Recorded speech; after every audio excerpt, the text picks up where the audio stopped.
तो नमस्कार, स्वागत है आपका हमारे YouTube चैनल पर। तो डियर स्टूडेंट, आज हम इस वीडियो में अध्यापन करने वाले हैं कक्षा 10 की हिंदी विषय की पाठ्य पुस्तक क्षितिज भाग 2 गद्य खंड, इसके पाठ संख्या 11 नौबत खाने में इबादत, यतीन्द्र मिश्र द्वारा लिखित गई।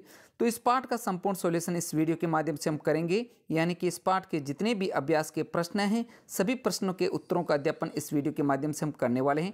तो डियर स्टूडेंट, बगैर समय को खराब करते हुए शुरू करते हैं चैप्टर 11 नौबत खाने में इबादत के प्रश्न उत्तर। देखते हैं सबसे पहले एक नंबर प्रश्न है तो एक नंबर प्रश्न है, शहनाई की दुनिया में डुमरांव को क्यों याद किया जाता है? तो इस प्रश्न का आंसर हम देखते हैं। शहनाई और डुमरांव एक दूसरे के उपयोगी हैं। शहनाई बजाने के लिए जिस रीड का प्रयोग किया जाता है वह डुमरांव में सोन नदी के किनारे ही पाई जाती हैं। इसके साथ ही डुमरांव प्रसिद्ध शहनाई वादक बिस्मिल्लाह खां का जन्म स्थान भी है। तो इस प्रकार एक नंबर प्रश्न का उत्तर हमने किया है। नेक्स्ट आगे साथियों, 2 नंबर प्रश्न, बिस्मिल्लाह खां को शहनाई की मंगल ध्वनि का नायक क्यों कहा गया है?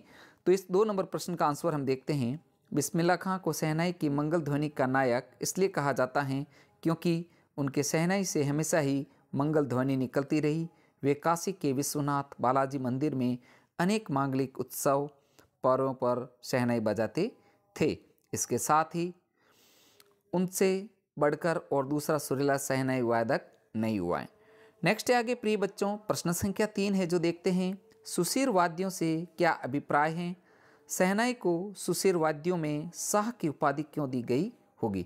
तो इस प्रश्न का उत्तर हम देखते हैं। सुशीर वाद्यों से अभिप्राय मुंह से फूंक कर बजाए जाने वाले वाद्य। यह वाद्य छेद वाले और अंदर से खोखली या पोली नली वाले होते हैं, जैसे बांसुरी, शहनाई, नागस्वरम, बीन आदि। नाड़ी या रीढ़ से युक्त वाद्यों को नय कहा जाता है। शहनाई की ध्वनि से सबसे मधुर होने से इसे शाहनेय अर्थात सुशीर वाद्यों में शाह की उपाधि दी गई, क्योंकि यह वाद्य सभी सुशीर वाद्यों में सर्वश्रेष्ठ माना जाता है। नेक्स्ट है आगे प्रश्न संख्या 4, आशय स्पष्ट कीजिए। इसका क देखते हैं, फटा सर न बख्शे लंगिया का क्या है, आज फटी है तो कल सी हो जाएगी। इस क का आंसर हम देखते हैं। आशय है, जब एक दिन बिस्मिल्लाह खां की एक शिष्या ने उन्हें फटा तहमद पहनकर आने वाले लोगों से मिलते देखकर कहा कि बाबा, यह फटा तहमद न पहना करो।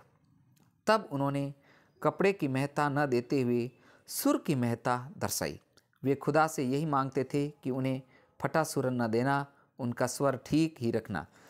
फटा कपड़ा तो सिल सकता है पर फटा सुर नहीं सिला जा सकता, उससे तो बदनामी ही मिलती है। इस प्रकार इसका आंसर हमने किया है।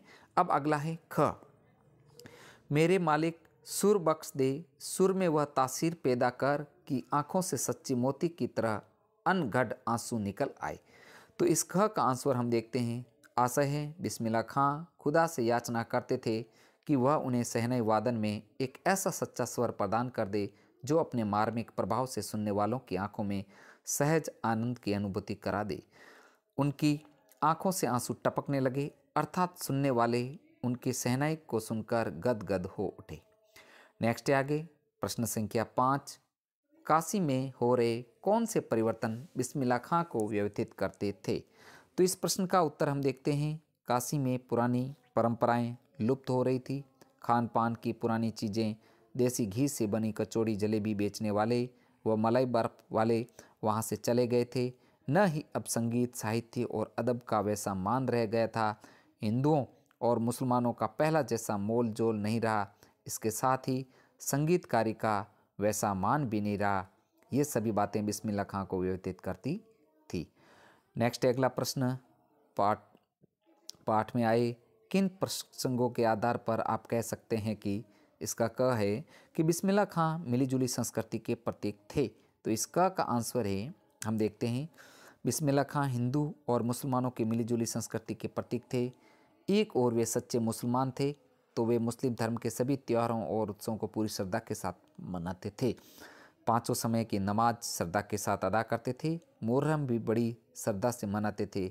मुहर्रम की 8वीं तारीख को वे पैदल चलते, नोहा बजाते थे। इसके साथ ही वे काशी विश्वनाथ और बालाजी के मंदिर में शहनाई बजाते थे। गंगा के प्रति सच्ची श्रद्धा रखते थे। काशी से बाहर रहते हुए भी विश्वनाथ व बालाजी के मंदिर की ओर मुंह करके प्रणाम किया करते थे, इसलिए वे मिलीजुली संस्कृति के प्रतीक थे। नेक्स्ट आगे इसी का ख हम देखते हैं। प्रश्न है, वे वास्तविक अर्थों में एक सच्चे इंसान थे।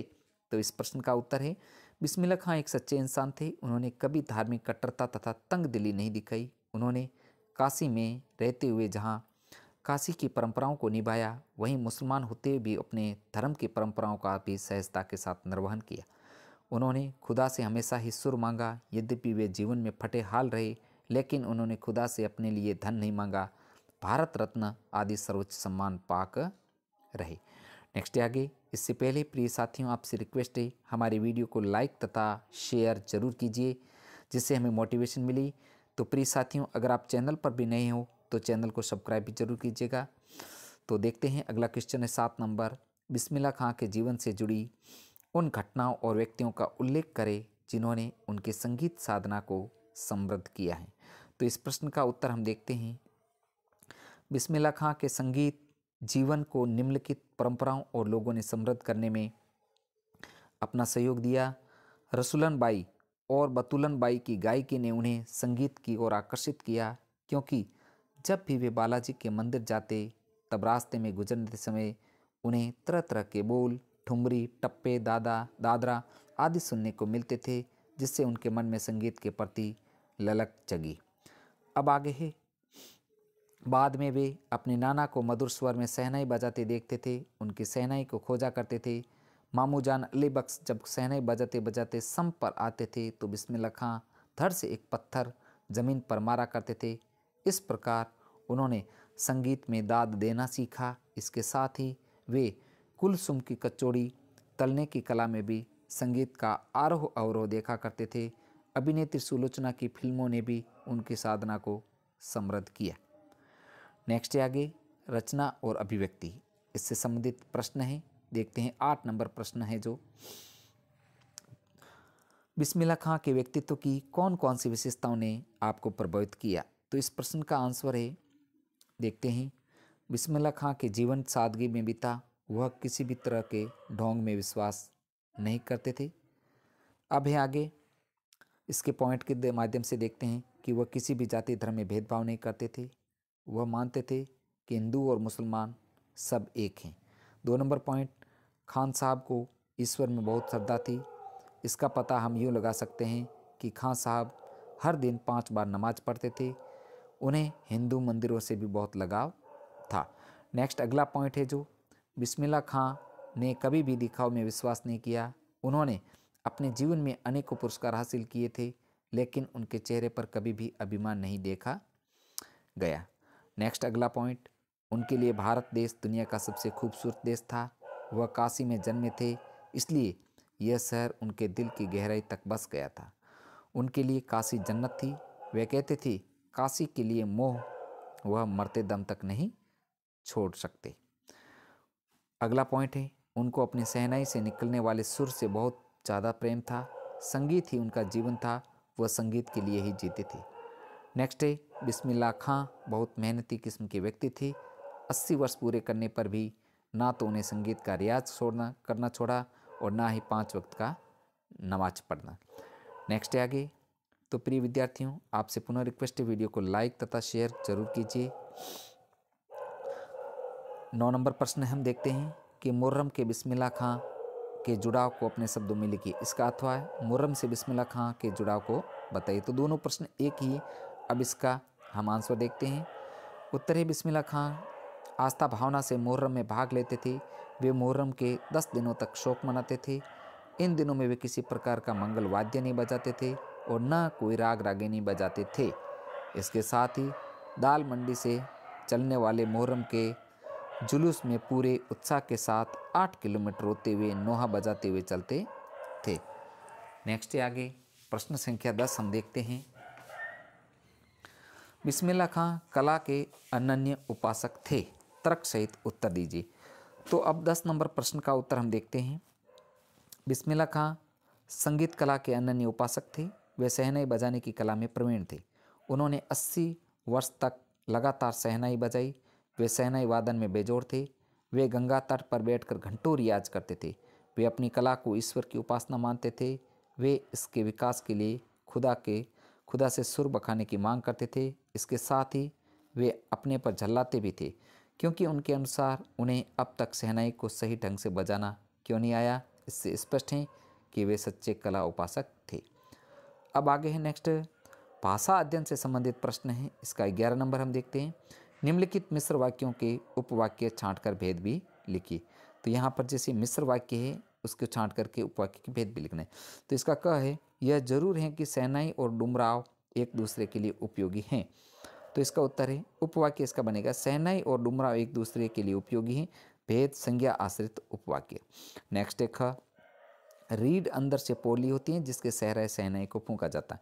तो इसका उपवाक्य है, जिसके सहराए शहनाई को फूंका जाता है। और भेद है विशेषण आश्रित उपवाक्य। नेक्स्ट है ग, रीढ़ नरकट से बनाई जाती जो डुमराव के मुख्यतः सोन नदी के किनारे पाई जाती है। तो इसका उत्तर है उपवाक्य जो क्या है, जो डुमराव के मुख्यतः सोन नदी के किनारे पाई जाती हैं। भेद विशेषण आश्रित उपवाक्य। नेक्स्ट है अगला घ, उनको यकीन है कभी खुदा यूं ही उन पर मेहरबान होगा। तो इसका उत्तर है उपवाक्य, कभी खुदा यूं ही उन पर मेहरबान होगा। इसका जो भेद है संज्ञा आश्रित उपवाक्य। नेक्स्ट है अगला ड, हिरन अपनी महक से परेशान पूरे जंगल में उस वरदान को खोजता है जिसकी गमक उसी में समाई है।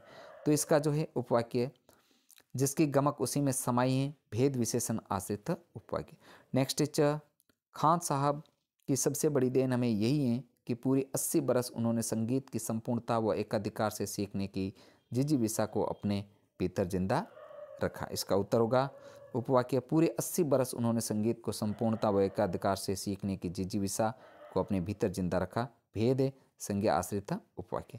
नेक्स्ट है आगे 12 नंबर जो प्रश्न है, निम्नलिखित वाक्यों को मिश्रित वाक्यों में बदलिए।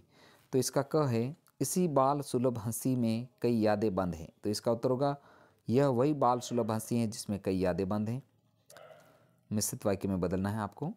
काशी में संगीत आयोजन की एक प्राचीन एवं अद्भुत परंपरा है। तो इसका उत्तर होगा, काशी में संगीत का आयोजन होता है जो कि एक प्राचीन परंपरा है। ग है, धत पगली ये भारत रत्न हमको सहनैया पे मिला है, लुंगिया पे नहीं। तो इसका उत्तर होगा, धत पगली ये भारत रत्न हमको लुंगिया पे नहीं सहनैया पे मिला है। नेक्स्ट है आगे घ, काशी का नायाब हीरा हमेशा से दो कौमों को एक होकर आपस में भाईचारे के साथ रहने की प्रेरणा देता रहा। तो इसका उत्तर होगा, यह जो काशी का नायाब हीरा है वह हमेशा से दो कौमों को एक होकर आपस में भाईचारे के साथ रहने की प्रेरणा देता रहा। तो डियर स्टूडेंट, इस प्रकार हमने इस वीडियो में जो कक्षा 10 की जो हिंदी विषय की पाठ्यपुस्तक है क्षितिज भाग 2, इसका पाठ 11 नौबत खाने में इबादत यतीन्द्र मिश्र के द्वारा। तो इस पाठ का संपूर्ण सॉल्यूशन हमने इस वीडियो के माध्यम से किए हैं। तो प्रिय स्टूडेंट, आपसे रिक्वेस्ट है वीडियो को लाइक तथा शेयर जरूर कीजिए जिससे हमें मोटिवेशन मिली। और हाँ, अगर आप चैनल पर नए हैं चैनल को सब्सक्राइब भी कीजिएगा तथा आपको कक्षा 10 के हिंदी विषय के संपूर्ण पाठों के वीडियो मेरे चैनल की प्लेलिस्ट में एक साथ मिल जाएंगे। वहाँ से जाकर के आप एक साथ अध्यापन कर सकते हैं। साथियों, आज का वीडियो इतना ही, मिलते हैं नेक्स्ट नए वीडियो के साथ में। वीडियो देखने के लिए आपका दिल से धन्यवाद।